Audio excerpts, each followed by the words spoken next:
These are the men from whom Colonel Gaddafi derives his power, the tribal leaders and their supporters. This group from Saba in the south. To the east, the rebels demand not just that Colonel Gaddafi leaves power, but also the order he established be replaced. That involves the fate not only of these tribes, but of the two biggest, the Magara, 1 million strong, and the Warfala, from which the army is drawn. On show today, that same strength and unity that so far has kept the rebels back. But elsewhere, there are signs of weakness. At the petrol pumps, the queues now stretch over a mile long, with reports today the rebels have cut a key oil pipeline that feeds the capital.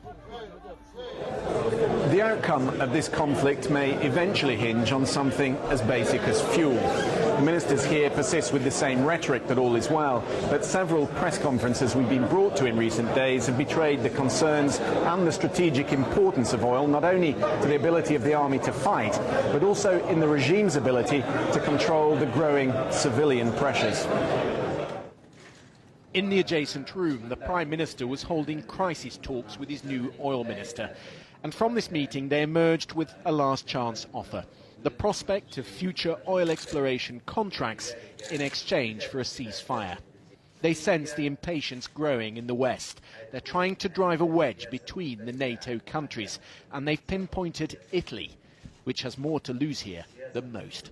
على الحكومة الإيطالية تنسى